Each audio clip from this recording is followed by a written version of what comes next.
Welcome to another edition of the 49er Goldcast.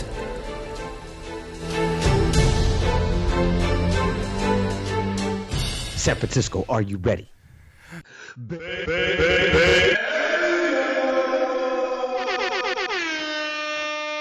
Boom! Welcome to another edition of the 49er Goldcast. We are the voice of the faithful. I'm your host, Rudy Solis III, and with me is my brother, my co-host, Raymond Solis the first, baby. And our esteemed co-host, Old Man Davis. Boom! Here we go, gentlemen. Week 3 is in the books, and what a royal ass whooping this was. Final score 18-37 in favor of the Seahawks. A tough game, gentlemen. Last week, both of you accurately predicted that not only would the Seahawks cover, but they would go over the cover, which the spread was 9.5 points. And boy, were you gentlemen right, and boy, was I so wrong, unfortunately. But let's get into this. We have a second week in a row where the secondary is exposed. This time, I thought Jimmy Graham did a pretty good job of that in the first half. The defensive line and the linebackers were exposed in terms of their inability to stop the run. Christine Michael ran for over 100 yards. And then the offense was just stagnant. We're talking they were unable to convert their first 10 third downs, no conversion. We also saw some notable injuries to Vance McDonald and Torrey Smith on the offense, Jimmy Ward on the defense, but let's kind of keep it to the offense right now. Blaine has been, his completion percentage in the first 3 games is totaling 38.2%.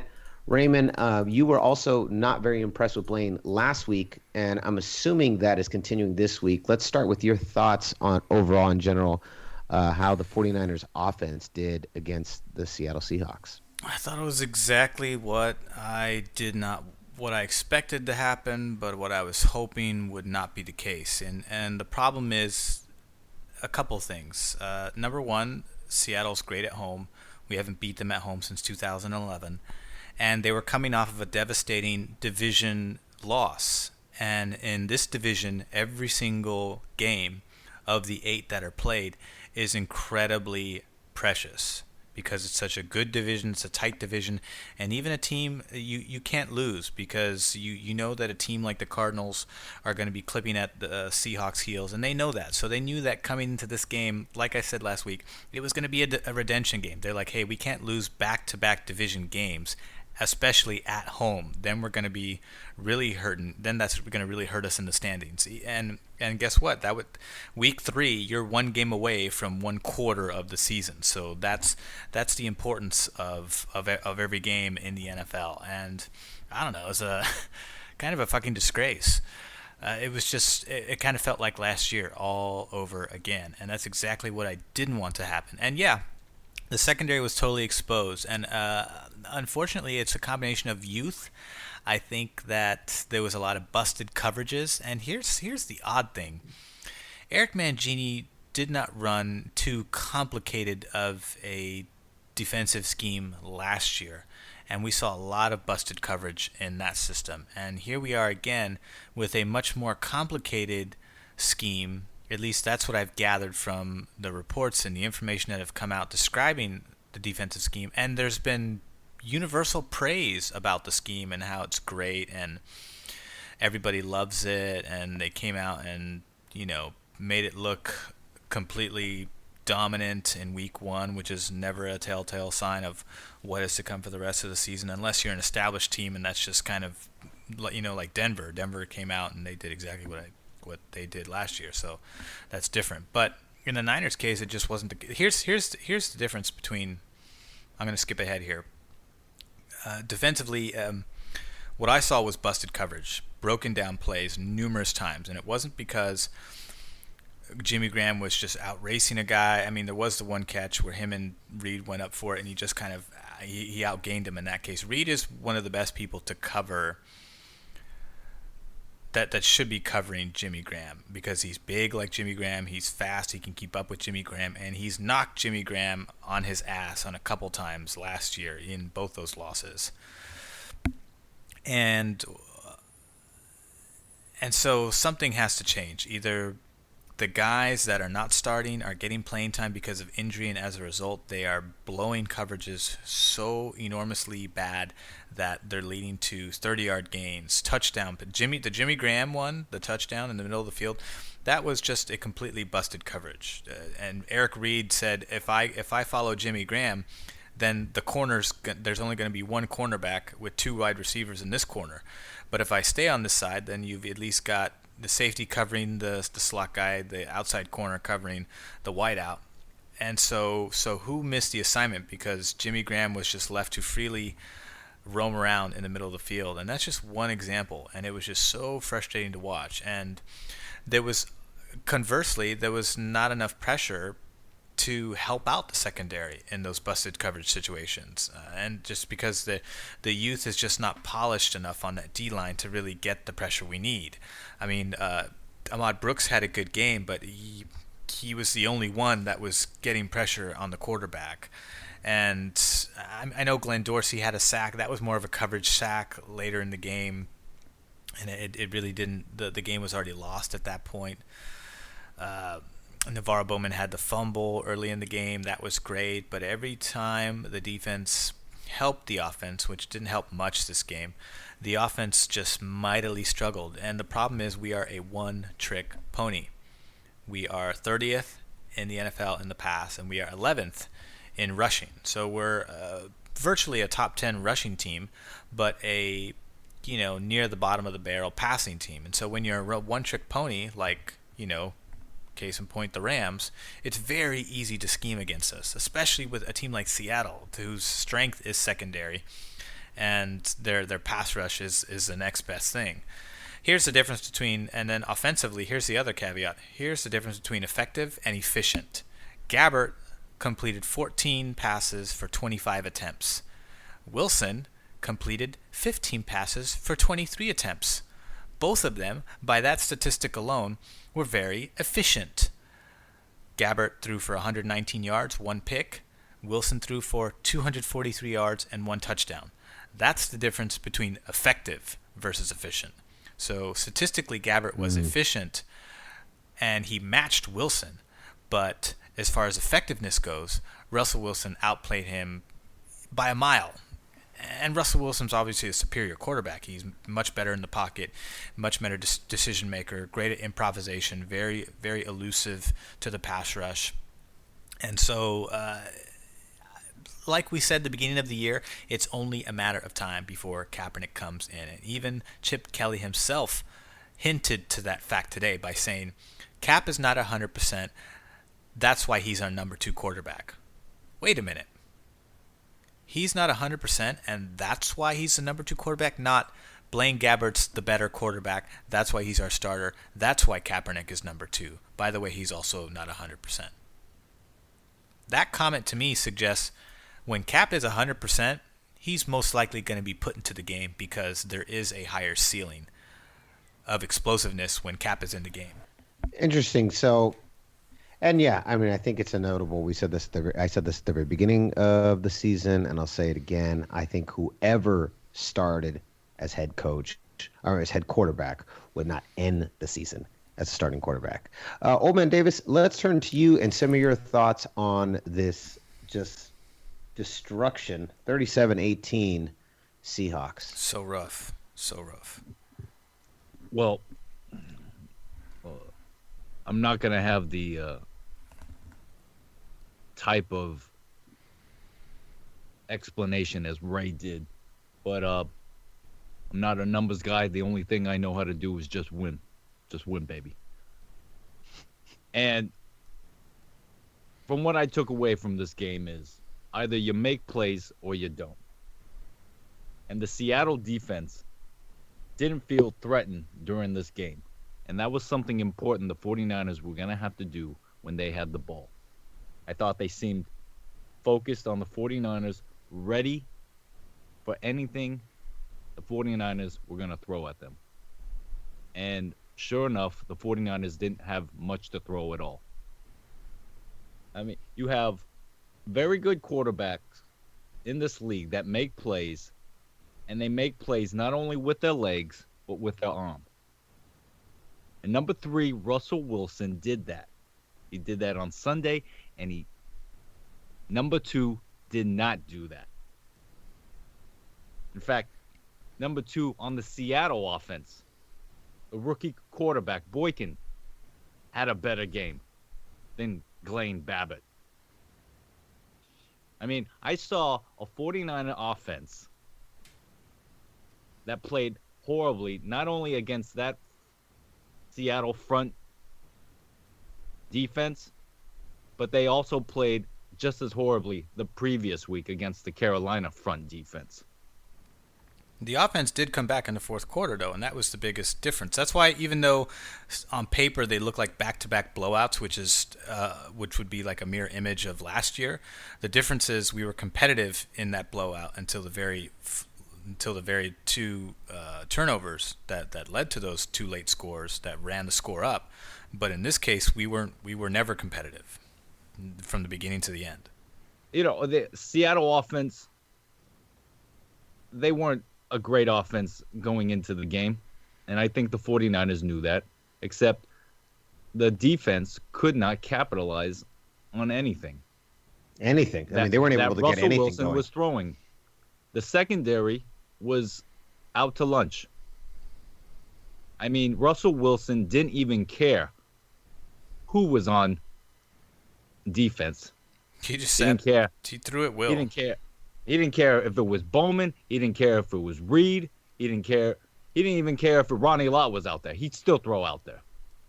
Well, I don't know if you can go that far, but yeah, I will.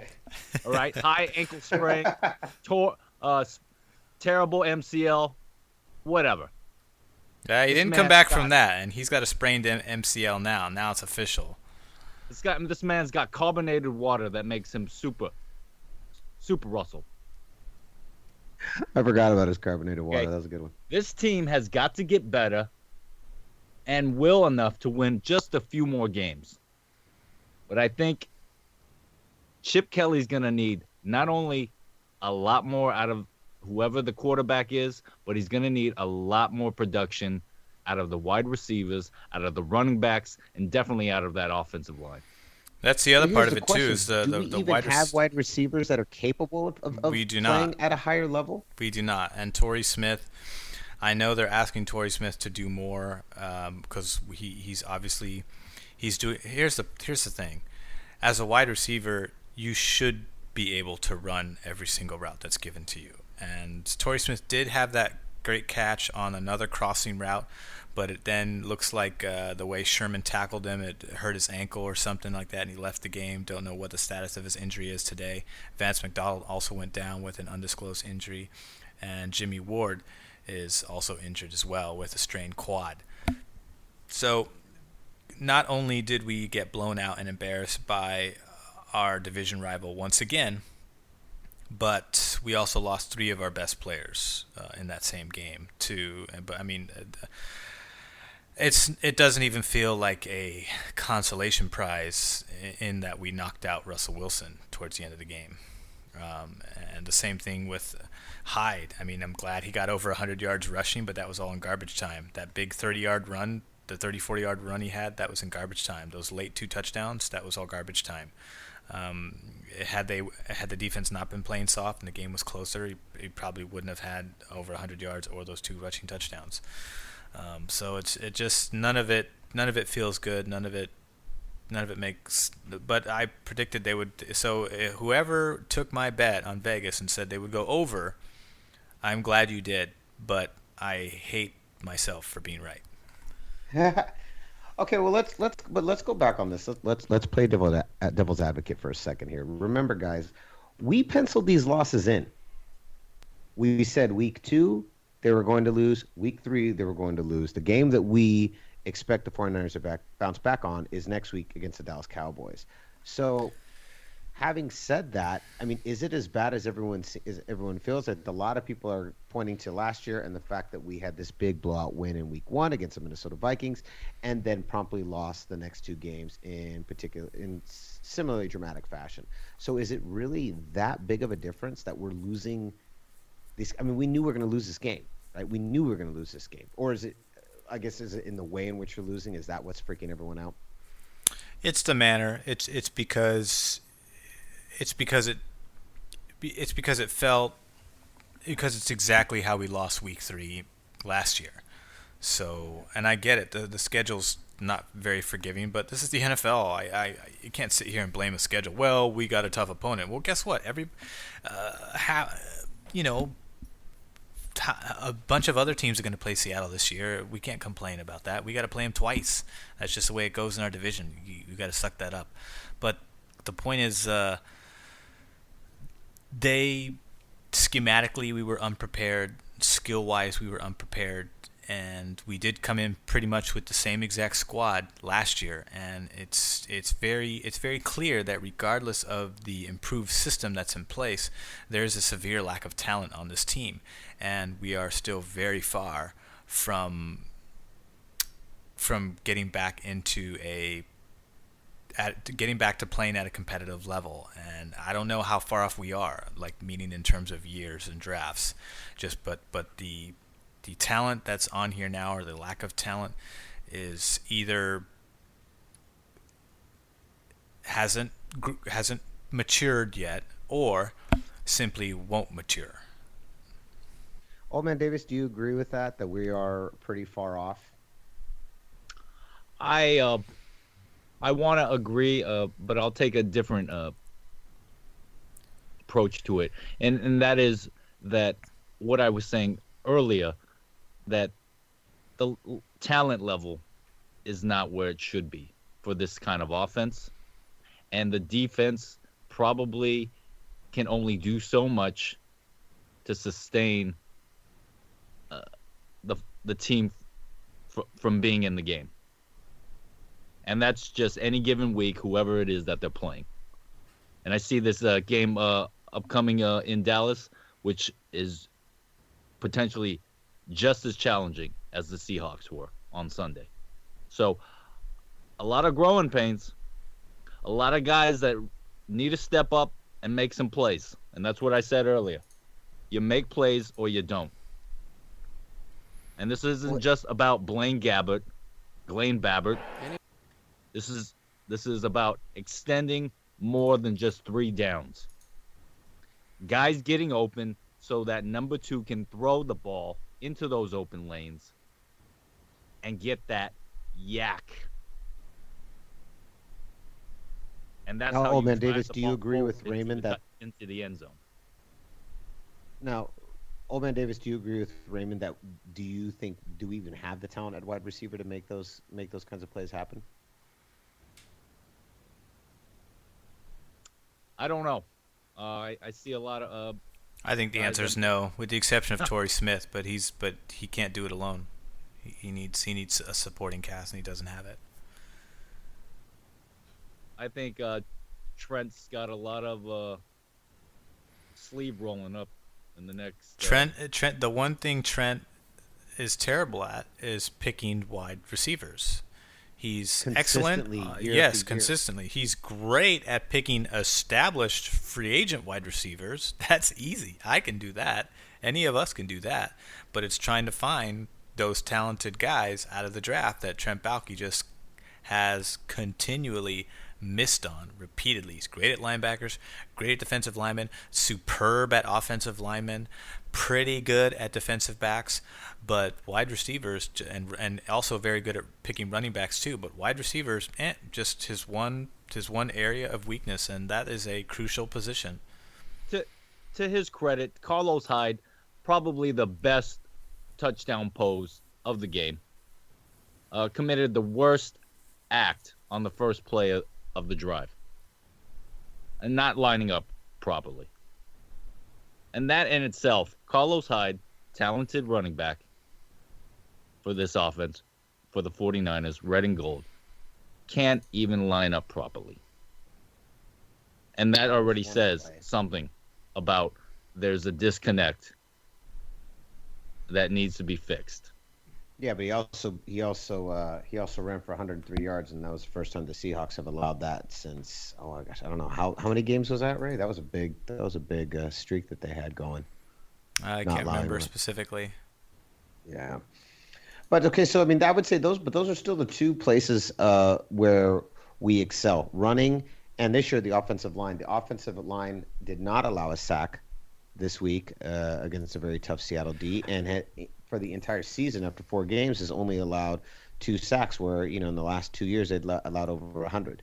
So I Well, mean let, that's let me let me counter that by saying, why should the Seattle defense even need to sack him? Because they're not even feeling threatened by Glenn.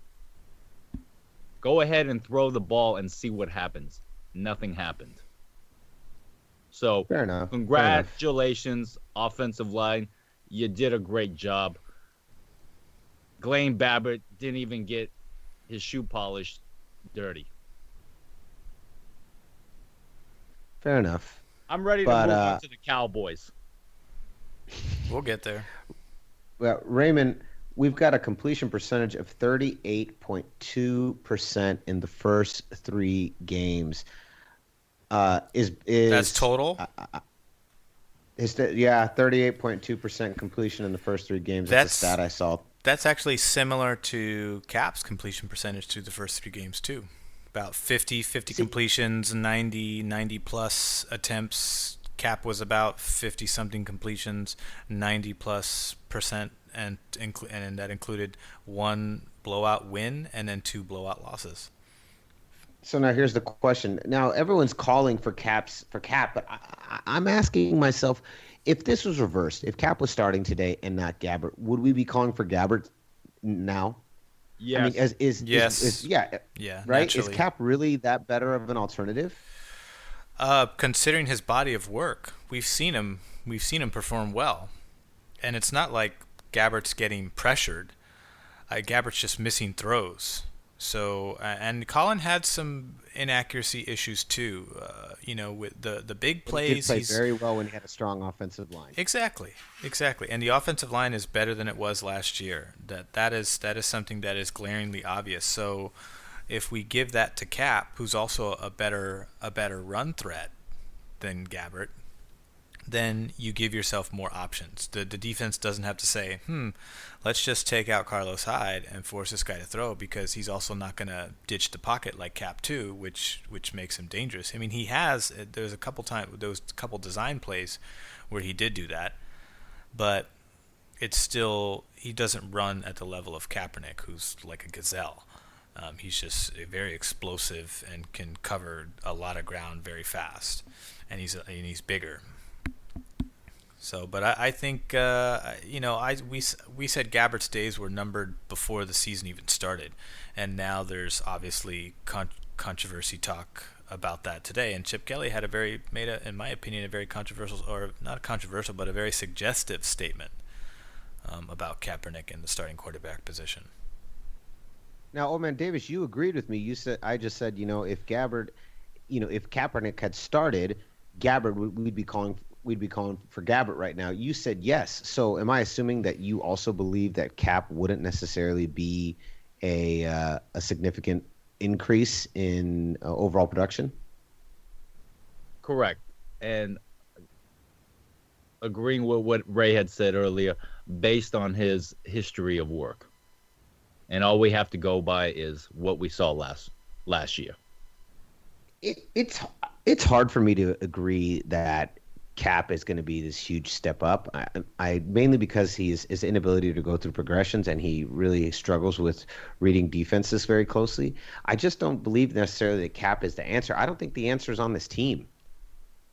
There's going to be my hot take on that one, and I agree. Balky has consistently really struggled with wide receivers, and our offense in the last several years just goes further and further down every single year, and it really, really struggles to gain any traction. He seems to do really good when it comes to defensive players. Unfortunately, when it comes to our secondary, one of the big problems that I've seen with Balky over the years is that he doesn't put a lot of stock in cornerbacks, and he's let a lot of good secondary go over the years, and it's come back to haunt us in the last couple of years. So. The other one, which is leading me into my next point, Kawakami wrote an article today calling for the firing. Yeah, he called for the firing of Trent Baalke. So how do you guys feel about that? That can't happen until the end of the season because this guy has helped to construct. I wouldn't say solely built a winning team, because we've got to remember a lot of the players that Jim Harbaugh inherited in 2011 were Scott McCloughan's picks. In addition to Baalke, we can credit Baalke with guys like Anthony Davis, who's now retired, but for the first 5 years of his career, he was pretty solid. Mike Iupati, Pro Bowler. Carlos Hyde, little fragile, but very explosive and definitely the future. Defensively, we can pick out the Twin Towers, who have yet to kind of reach their potential. Aaron Lynch, another credit to Baalke. So, and also the free agent acquisitions she's brought over. How many? There's a large percentage of those that translated to Pro Bowl selections. The two biggest that come to mind are Dante Whitner. Dante Whitner, Anquan Bolden, as well as Carlos Rogers, who had never been to a Pro Bowl prior to coming to the 49ers, and then went to a Pro Bowl his first year with us, and Dante Whitner, too, with us. So there's a lot of things Baalke's very good at. I think that's premature by Kawakami, not surprising coming from him. God, he's so terrible. So I think... I think it's too. The Goldcast is our never-ending quest to call out all of the terrible Bay Area journalists, beat writers, and television personalities. And radio personalities. They're seemingly endless. Well, at least some of them are gone. I mean, like Haberman and Middlecoff are gone. Thank God for that. And Chad Dewing from the morning show on 95.7 The Game is gone. That was a nasal-toned. Did you know about this, man, Davis? Nasal-toned host that didn't bring anything to that morning show. I thought that they were maybe on journalistic retreat. They were. It's just permanent. Well, and they were on journalistic retreat during the show, which is why they're no longer on the show. My whole gripe, if we all remember last year, I famously called out 95.7 The Game and famously called out some radio hosts whose names I would not mention, who you guys and Raymond ended up saying during the broadcast, Haberman and Middlecoff, because Middlecoff, I believe it was Middlecoff, said that he thought Tom Brady was the greatest quarterback of all time, which is like, you're free to have that opinion. I just don't understand why you're on a San Francisco radio station if you believe that. Because he's not. Joe Montana is. We all know this. This is not a discussion I'm going to entertain anymore. But anyways, that was one of my big gripings. I was like, why are you on a Bay Area radio station? Like, go to a New England radio station. Go be somewhere else. But I'm not really interested in hearing your opinions because you really don't understand Bay Area football if you think that. Anyways, we're getting off topic. So, change at quarterback. Do you guys think it really makes a difference? Like, will it make a difference, or are we still going to, are the penciled-in losses that we already are predicting for this season, will they still come to fruition? Is Kaepernick really going to make a difference? I'm going to say no, and that's just me, but I want to hear what you guys think. Raymond, what do you think? Does it really make a difference? Will we win games because Kaepernick comes off the bench and starts? Because, of course, all the fans are going, oh, we want Cap. You guys are the same exact people who wanted Cap bench last year for Gabbert are now the people who want the Cap offense. The offense seems to be tailor-made to Gabbert's limiting factors, which is the best he can do. So, meaning that Chip Kelly's trying to make the best of what Gabbert can do with his limited throwing ability. We know he can. We know he has running skills. We know that, but Chip Kelly's trying to bring this short passing game to elevate his inaccuracy issues to a higher percentage, of higher completion percentage, and not even that is working. Now, here's the thing. Cap has made bad throws in the past, and a lot of that was due to pressure because he's terrible under pressure. He's not like Russell Wilson that just seems to thrive under pressure, seems to even play better when he's under pressure. Cap is the complete opposite. He kind of buckles under the pressure. He does seem more confident this year than he did last year, and he's been very patient and poised in this secondary backup role. He's been there before, so maybe that has something to do with it. But perhaps he's reached a new maturity level where he kind of has saying, hey, I can't get away with what I did last year or even the year before when the controversy really started as to whether Cap was competent enough to continue to start. When I play poorly despite the fact of my poor surrounding cast. I can't fix the surrounding cast, but I can fix me. So let me fix me and continue to work back into the starting position and show them why I've had a lot of success, not only during the regular season, but also at the playoff level, and also almost won a Super Bowl. I mean, there is something to be said about that. That is more than Gabbert has done within his entire career. So Kaepernick can do well. He is dynamic, and remember, we saw that with Alex Smith. Even though we thought that was, we questioned Jim Harbaugh's decision to keep Kaepernick in there and keep Alex bench when Alex was having his best career before the concussion. He was 6-2 up to that point. But then we saw Kaepernick come in there, and we saw, wow, the offense is way more explosive when Cap is in there. Do you guys all see that?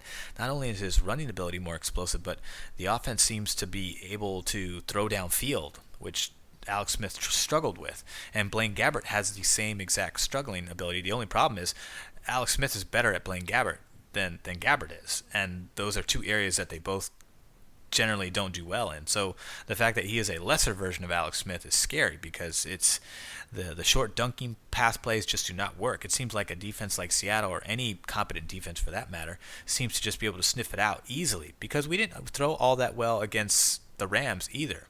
We just threw better enough to get the job done. And they're just a really bad team. They're also they're also a bad defense that just happens to play Seattle very well, although they did win this week. Unfortunately, so that added. Technically they're in first place right now in the Yes. NFC West. Yes. Oh my God. I'm Jeff sure Fisher. Louis is going to be really happy about that. Oh, I'm sure he is. He beat a high-powered offense in Tampa Bay, and guess what? That defense gave up 32 points. So we know that the defense is still very terrible. It's just the offense that woke up today, which is either a testament to Los Angeles' ability to play offense or a testament to all of the work that Tampa Bay needs to do on defense. I would guess the latter. The pride of a Ram basking in a win. Right. Oh, man, Davis, does Kaepernick actually make the offense that much better? Do you think it will open it up in ways that it can't right now, similar to when we first put Kaepernick? Raymond was saying, when we first put Kaepernick in, it really opened it up. After Alex Smith, do we have that? Does that same thing happen again? Does lightning strike twice here? Obviously, Matt, it's not going to turn into the same amount of wins, but Let me say this. because you've never been a fan of number 7. I have never been a fan of number 7. I am still not a fan of number 7. Am I team Gabbert? I am more of a fan of Blaine Gabbert than I am of number 7. And that's only because he is the lesser of two weaklings that are holding the ball under the center. Blaine Gabbert was a mediocre quarterback coming from Jacksonville. He was unsuccessful there, and he was poised to be the backup to number 7. The 49ers were unsuccessful all year last year, and when they put in number 2, his mediocrity seemed a diamond in the rough, and he didn't have to play like an Aaron Rodgers or a Tom Brady because the offense was so horrible, his mediocrity was suffice. Now that he's a starting quarterback, the mediocrity stinks.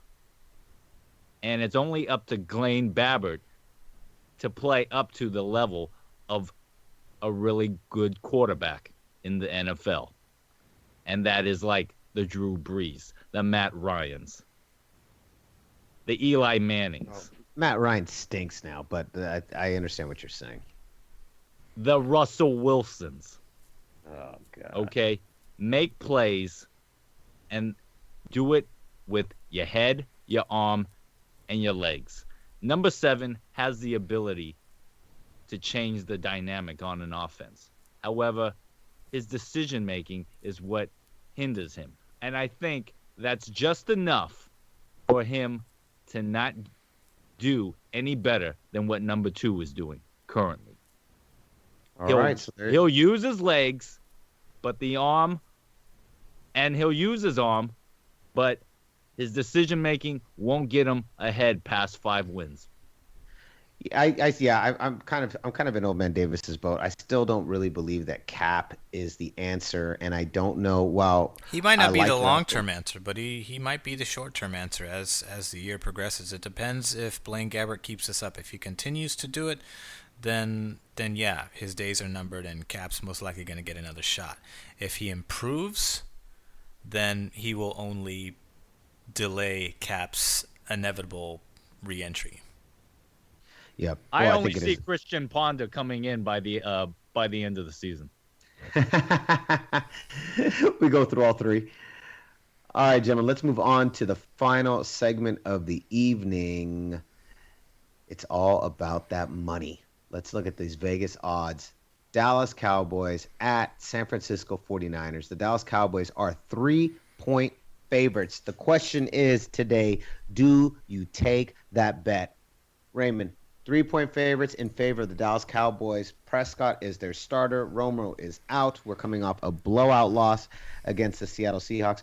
Do we right the ship and make the game 2-2 and beat the Vegas odds? We do. This is a game I picked that we would win, so you do not take that bet because it will be a tight score, but it will be the Niners who come out victorious versus the Dallas Cowboys. And one of the big reasons is Dallas is traveling on the road, a rookie quarterback who's had a lot of success up to this point. But remember, the San Francisco 49ers are a top 10 defense at home, and now that they've been embarrassed twice under this new regime, they're going to have the same bounce back redemption feeling that Seattle had when we came to their home, only now Traverse and Dallas happens to be the victim coming into our home. So expect a tight game, but expect that 3 points to be won by San Francisco. And if I were a betting man, I would take us more than 3 points. I say we win by at least a touchdown. Ooh. Old Man Davis, your thoughts? Did one hell of a job, and the only thing else I got to say is, how about them Cowboys? That was a Super Bowl era. That doesn't even apply here. I'm a winning He's got man. jokes. I like to Old win Man Davis got games. I jokes. like to win Super Bowls. I say you take the 3 points over. The Cowboys win by more than 2 touchdowns Oh, with Dez Bryant, but definitely more than a touchdown without him. well, this is going to be, I definitely don't want the Cowboys to win, but I do have Des Bryant on my team, so I'd like him to have a nice game, but I still want San Francisco 49ers. You know what? I Against expect that the 49ers. secondary, it's very, very possible. But at the same time, I expect the pass rush to wake up this week. And one of the reasons why I expect that to happen is because their left guard is on the IR, who left late in the first half of their win over Chicago. And so that means that they are now vulnerable on the left side of that offensive line. And that's going to open up some opportunities for our pass rush to get through. And if I was Jim O'Neill, I would definitely set up the blitz package to attack that side of their offensive line. Now, this is a team that's number 6 in the league up to this point in rushing. This is a top rushing team in terms of passing. They're more like a middle-of-the-road team, 16th. Dak Prescott didn't have his first touchdown pass until last night. So this is a team that has some that is not completely polished in the passing game, but is definitely stout in the running game, which means that we need to have a similar not exact, but a similar game plan to the Rams. Let's challenge the rookie quarterback again, but let's also bring a lot of pressure. Let's force Ezekiel Elliott. Let's keep him contained because he's shown to be a pretty dynamic back so far, living up to the expectation. But at the same time, he is still a rookie. This is still the NFL. They're still, I think, and San Francisco's great at home. So I do believe that they are going to take care of the run and force Dak Prescott to beat him with their arm, which will not be easy in San Francisco. I think right. the 49ers have the potential of really passing the ball against this Dallas D. However, I think Dallas has enough offense to score more points than the 49ers. Well, there you have it. Raymond says expect the Dallas not to cover and for the 49ers actually to win by about 7. Old Man Davis expects the Dallas Cowboys to cover and to actually go over the 3-point spread. Raymond, where can they find us? You can find us all over the place, but the best place to find us is to like us on Facebook at 49ers, or Facebook.com/49ers Goldcast. You can also follow us on Twitter at 49ers Goldcast.